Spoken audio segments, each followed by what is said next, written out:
am honored to be able to give remarks today on honoring Dr. King. When I was asked to do this, I spent the weekend reflecting and talking to my friends of different ethnicities, and we had a wrestling tournament on Saturday, and I talked to all my former coaches and all that, and we talked, and it was mainly focused on education. Education was the gateway to opportunity. I first started with a phone call to one of my high school and friends and neighbors, Fran Scarver. I grew up in Ashland, Massachusetts. It's where the marathon starts there in Ashland, Hopkinton. And we're not a hotbed back then, especially of ethnic diversity. And our new neighbor showed up, and he's African-American from Dorchester, Massachusetts. Big guy. I'm 90 pounds, and he was 190 pounds. And of course, the only concern we had, did he play football? And we had a wonderful relationship until I left to go to the Air Force and college, and he left to go on to college. But for the first time, I really talked to him about race relationships. I gave him this phone call, and it turns out he's now living in Chapel Hill, North Carolina. He's moved also. And it came down, he said, you know, I was provided with a great education and a great opportunity, and that's what made his life special.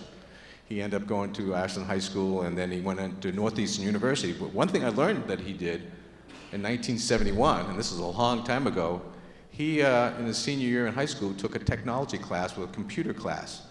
And that led to him getting into technology and going to Northeastern and doing real well, getting on his master's degrees. And it turns out his kids and now his grandkids were getting a great education and all gone to college. He was the first in his family.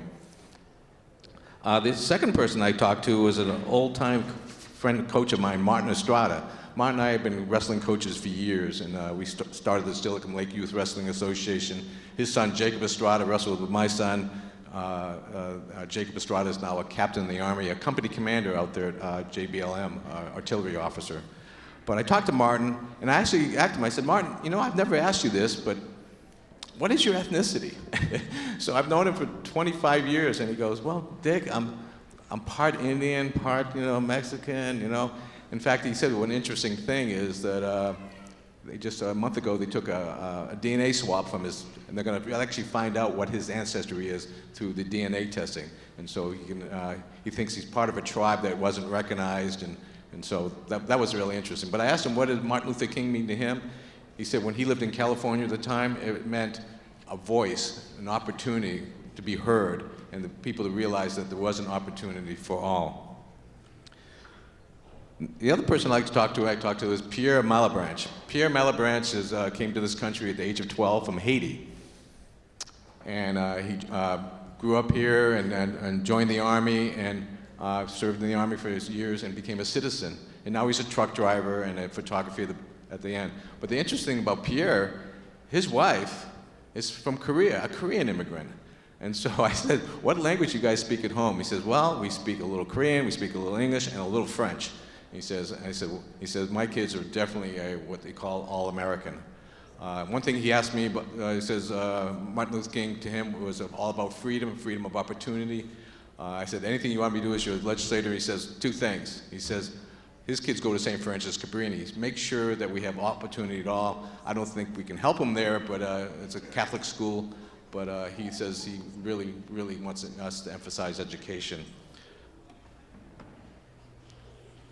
The other interesting individual I talked to was a guy named Prince Mregezi. Prince Mregezi is a recent immigrant to the United States. He's from the Congo.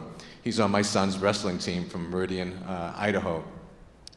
He's on the wrestling team. He normally would weigh about 130, but he's wrestling 106, and that's because he's missing a leg that he lost in the Congo when his family was killed, and he survived it.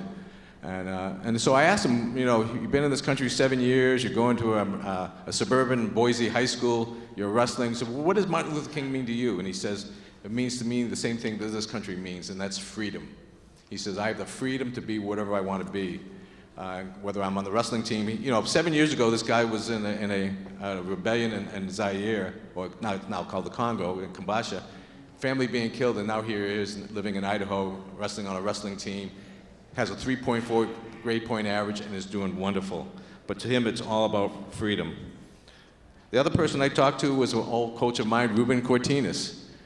Ruben is now a small businessman, again, we have this wrestling coach bond, and, you know, I'm hoping to get to know me a little bit better, but he runs a landscaping business, and he says, I have the opportunity to be whatever I want to be as long as I serve my customers. But he says, for him, he wants a very good business climate. He says, don't raise my taxes. I said, okay, I'll try to do that, but and no more regulation. And the last person I talked to, again, I always had a great wrestling tournament. By the way, my son's team out of 10 team came in second, was Monique Trosnowski. I known her for 20 years. I coached her son, Buddy Valenzuela. She was Monique Valenzuela at the time. And she said Martin Luther King, what they did for her and her family, it was a voice. It was somebody who spoke to their dreams and aspirations. And that's what's meant to her. So again, I'm honored to be talking here about supporting the resolution. Martin Luther King has been a wonderful man that we should honor, not only the holiday, but with the resolution. He has made our country a better place to live. Thank you.